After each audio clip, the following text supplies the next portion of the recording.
Hay más charreteras que arena en el mar en este momento. Buena metáfora. Mira, ay, qué bonito. ¿Cómo se logra la independencia? Ganando una guerra. Entonces, ¿quiénes son los protagonistas de la sociedad fundacional, de la cuna?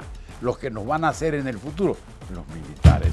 Entonces, no me vengan ustedes ahora con la sorpresa. Todo lo manejan los militares, perdón. Cuando nació Venezuela lo manejaban los militares. Pero cuando vienes a estos bagres que lo que han hecho es torturar, que lo que han hecho es robar, miran, yo no sé si es la misma imagen del militarismo que se tenía cuando los gobiernos democráticos de esas figuras de, insisto, charreteras, soles y... Que hay dentro de esos cuarteles y dentro y en el seno de esos altos mandos, gente dispuesta a la restauración de la democracia, de la libertad y del respeto y de la república.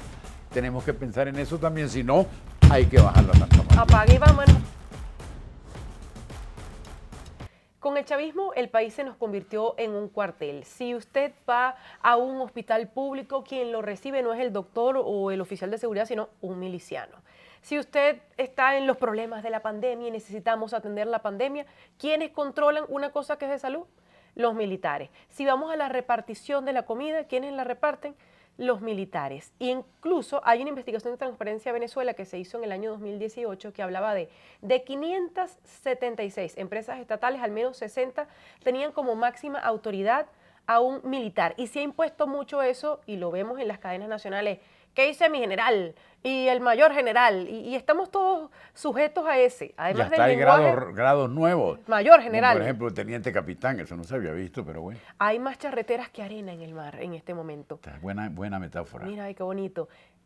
¿Es posible librarnos de ese militarismo una vez se salga de este procedimiento, proceso, o como quiera que se llame? Posible es todo, lo que es difícil, porque tú estás planteando un problema indiscutible. Estoy completamente de acuerdo contigo, pero no nos debe sorprender. ¿Quién hizo a Venezuela? Conteste usted. Le estoy haciendo un examen. ¿Quién hizo a Venezuela? Conteste, tío Simón. Conteste, tío Simón. ¿Quién hizo a Venezuela? Los venezolanos. Los militares. ¿Quién hizo la guerra de independencia? ¿Quién hace la guerra? Los militares. ¿Cómo se logra la independencia? Ganando una guerra. Entonces, ¿quiénes son los protagonistas de la sociedad fundacional, de la cuna? Los que nos van a hacer en el futuro, los militares. Entonces, no me vengan ustedes ahora con la sorpresa. Todo lo manejan los militares, perdón. Cuando nació Venezuela lo manejaban los militares. Pero una pregunta más complicada. ¿Quién es el padre de la patria? El padre de la patria era seminarista. El padre de la patria era abogado, estudió en la universidad bibliotecología, era filósofo, era escritor. Resulta que no. La única carrera que él tuvo, muy breve, fue la carrera militar y se graduó de subteniente, creo que era séptimo en una promoción de 11 cadetes, Simón Bolívar. Entonces, si el padre Bolívar es militar lleno de charreteras, la independencia lanza en los militares llenos de charreteras y el país lo funda Páez, el gran lancero, el León de Apure, lleno de charreteras. ¿Cuál es la novedad? Bueno, la novedad es que estamos en el siglo XXI y habíamos vivido una democracia, vamos a eso. defenestrados 40 años, sí, en los que los presidentes no fueron militares. Sí, sí. Vamos a lo más cercano. Desaparece el Ejército Libertador, por favor. Me devuelvo. En 1835, como tú sabes o deberías saber, y deberíamos saber todos, ocurre la Revolución de las Reformas contra José María Vargas. ¿De acuerdo? ¿Quiénes se levantan contra Vargas? El Estado Mayor del Ejército Libertador, es decir, el Estado Mayor de Bolívar, muy molesto porque quitaron el fuero militar. Y se unen con la Iglesia. También tendríamos que hablar un día de una sociedad de curas porque le quitaron el fuero eclesiástico. Muy bien o muy mal. ¿Quiénes nos libran de ese paquete reaccionario, por llamarlo de alguna manera? Los militares que están con Páez. Muy bien, pero en ese momento un hombre muy penetrante, observador de lo que está pasando, no tenía un podcast, ni lo podía decir, pero escribió un trabajo, Francisco Javier Llanes, titulado Epístolas Catilinarias. Y en las Epístolas Catilinarias lanza una predicción. Esto va a ser un fenómeno permanente. Las instituciones no se han establecido a cabalidad y aquí puede haber un largo predominio de los militares. Y en ese mismo año, otro autor muy célebre y muy importante en la época, fundador del Partido Liberal llamado Tomás Lander, dijo, acuñó una frase, unos términos muy importantes para entender todo esto. Se está estableciendo con mucho riesgo para la sociedad el feudalismo militar. Santa madre. Entonces ahí está la raíz de un problema que se ha magnificado. Después se crea el Ejército Nacional ya cuando Gómez. ¿Qué es el Ejército Nacional cuando Gómez? Un apéndice de la dictadura. Es cierto que hay gobernadores y presidentes de Estado y funcionarios civiles y ministros civiles, pero el poder se resume en Gómez y en el cuartel que ha construido Gómez en toda Venezuela. Por ahí van los tiros. Pero más adelantico, otra cosa bien importante. Cuando se hace la Revolución de Octubre, la Revolución de Octubre con los adecos contra el general, que también era militar, ministro de la Defensa, Isaías Medina Angarita, ¿a quién acuden o con quién se reúnen los adecos que nos van a abrir las puertas de la democracia? Cosa que es absolutamente verdad y una verdad indiscutible. Con los militares. Va bene. Entonces, todos estos polvos vienen de esos lodos, o al revés, todos estos lodos vienen de esos polvos. Pero lo habíamos superado. En 40 años de esos tan defenestrados, Lo habíamos desgraciados de esa democracia puertorriqueña. Es probable que no lo habíamos superado porque, fíjate tú, si lo hubiéramos superado, aquí estuviera gobernando un nuevo José María Vargas. Cualquiera de los anteriores, exacto. Pero, por supuesto, no lo superamos. ¿Por qué?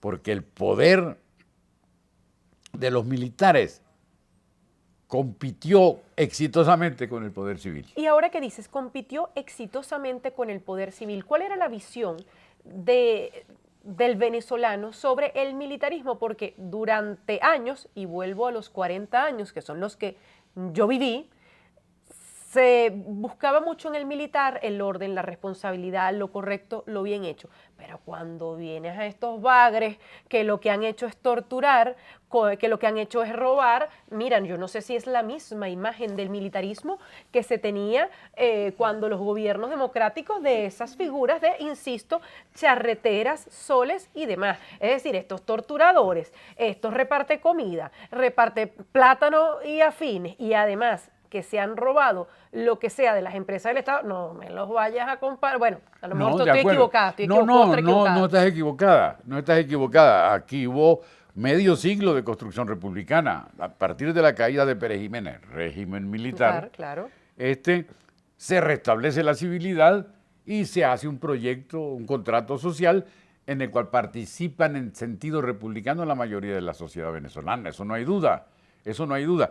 Pero ¿por qué entonces se puede llegar a este monstruo que tú estás describiendo? Porque ese poder que parecía controlado no lo estaba. Y te voy a decir por qué. No porque yo lo tenía en la cabeza, sino porque cayó en mis manos un libro del general Iván Darío Jiménez, que fue ministro de la Defensa inmediatamente después del golpe de Estado, cuando ocurre el segundo golpe de Estado fallido de los chavistas, de los militares alzados, general Gruber Odremán y el general Visconti. Él quiere explicar aquello con datos y encuentra datos espeluznantes, o nos comunica datos espeluznantes. En primer lugar, el despelote, esa es la palabra, interno. Haz lo que interno, en los cuarteles, en el alto mando. Haz lo que tú quieras, no hay problema, vamos a pasar esta. Es decir, que se desarrolló una podredumbre interior con el conocimiento del alto mando y aún de las autoridades civiles, incluyendo el presidente de la República, Carlos Andrés Pérez. De allí a los golpes de Estado fallidos, pero ¿qué pasó con los golpes de Estado? ¿Quién los condenó? Muchos lo aplaudieron. Muchos lo aplaudieron, pero en términos institucionales, ¿dónde está la ristra de presos? ¿Dónde están los condenados, los que se dieron de baja? Pues Arias Cárdenas salió en gloria y Visconti también coronado, Gruber también. Y son los responsables de una matanza porque la hubo. Y entonces se les abrió el puente para que se convirtieran ahora sí en dueños y señores del país. Y por democracia y por voto directo, secreto y universal. Pero te preguntaba cuál era la percepción del venezolano sobre esa institución y te lo pregunto por lo siguiente. Recientemente, viniendo de un viaje, las personas que estábamos llenando esa planilla insoportable del CENIAT nos encontramos con un pasaporte que estaba solo, es decir, el pasaporte a alguien se le quedó. Entonces nos veíamos a las caras, ¿qué hacemos con el pasaporte? Empezamos a buscar, mira, la señora se llama Adriana Núñez, vamos a ver quién se parece, con tal que no dábamos con la figura de la persona. Y alguien dice, bueno, pero entréguese a la guardia. Y todos nos vimos así como que, no, si se lo entregamos a un guardia va a ser peor, puede extorsionar a esta persona y a lo mejor no iba a ocurrir, pero es el prejuicio que existe, entre muchos de nosotros, es que si le damos ese pasaporte a alguien de uniforme, eso va a ser peor para el dueño del pasaporte. Claro, pero en este caso que tú estás comentando es un prejuicio fundado. Tú no estás fantaseando. Tú sabes que ese pasaporte puede ir por el peor de los caminos en las manos de un guardia nacional. Pero te digo, no era solo mi percepción. Solo una persona dijo, entrégaselo a la guardia. El resto lo vimos y que ni de coña. Ni de chiripa. Como dicen los españoles, ni de coña, es decir, me gusta más. la mayoría de ese pequeño aforo de 6 personas, estuvimos de acuerdo con que no queríamos dárselo a la institucionalidad porque iba a ser peor. Pero eso... ¿Fue siempre así? No fue siempre así. Había cierta relación de confianza con el Guardia Nacional, pero en la medida en que se reblandece, por así decirlo, el comando y comienza a permear hacia la indisciplina, llega un momento en que tienen licencia para hacer lo que les dé la gana, a lo cual se agrega la situación para extorsionar. Para extorsionar, en Hollywood. claro, pero tiene una explicación. A eso se agrega ya empezaron los perros. A esto cuando tocamos un tema peliagudo, el perro nos llama la atención. Esto se debe a que ellos también están maltratados, a que ellos también están en una situación de indigencia parecida a la de la sociedad civil. Y entonces piden, se rebuscan o inventan crímenes pavorosos para ganar dinero. Entonces lo que era la legalidad, la honorabilidad, la responsabilidad civil y política desaparecen por completo. El uniforme. Entonces el uniforme se convierte ya no en un resorte para el respeto, sino un motivo para el temor. Yo veo un guardia, cúnchale, ¿qué me va a pasar? Eso es lo que está pasando. Feudalismo militar, ese fue el término que utilizó Tomás Lander en 1835. La amenaza permanente del militarismo fue el término que utilizó Llanes en las epístolas caterinarias.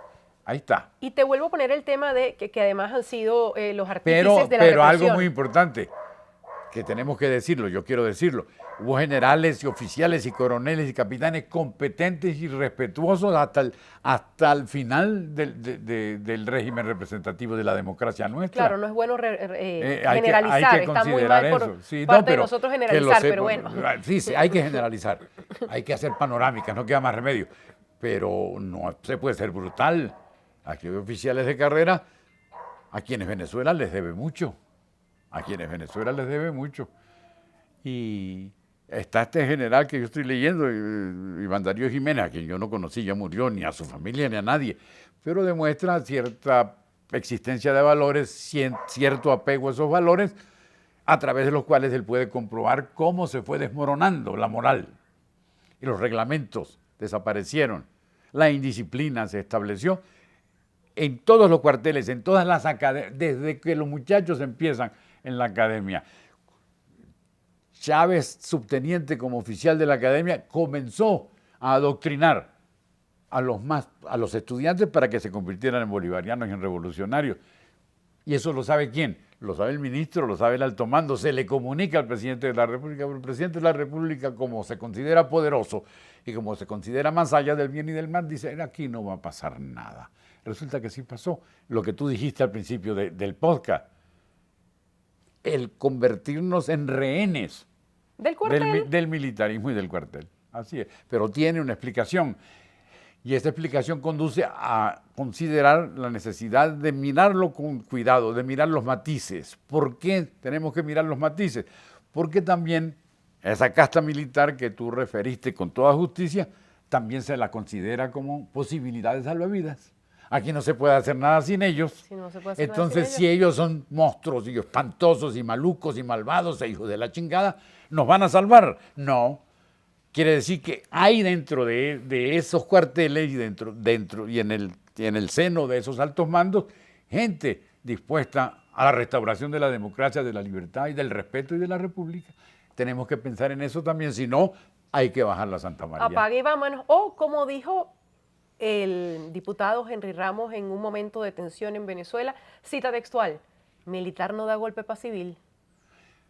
Bueno, pues pudiera ser cuando los militares del alto mando de Bolívar, ya muerto Bolívar, se levanta contra un civil llamado José María Vargas, un militar llamado José Antonio Páez los detiene y hace que José María Vargas vuelva al poder, de manera que militar sí ayuda al civil.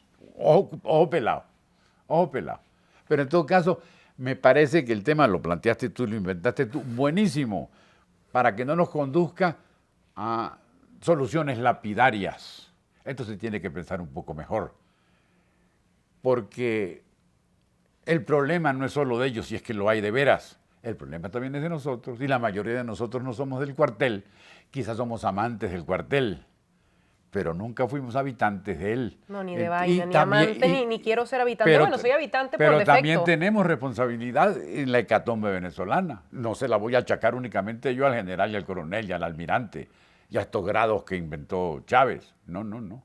Lo que pasa es que nunca se había visto un jefe, un ministro de la defensa sempiterno. Los comandos tenían plazos, ahora no, el plazo que le dé la gana al general Padrino, o que le dé la gana a los intereses del gobierno. ¿Cómo es eso? ¿Vale? Y la movilidad y la alternabilidad y el hecho de que usted ya se debe retirar porque está viejo o porque está tonto o porque ya le llegó su hora, eso dejó de existir. Entonces estamos del comienzo al crecimiento de la calamidad militar. Mira, y sin que el militarismo sea siempre sinónimo de calamidad. Y están tan de acuerdo las mascotas que hasta hicieron silencio. Ajá. Así cerramos este manual de malas maneras. El profesor Elías Pino Iturrieta y la comandante Adriana Núñez Rabascal.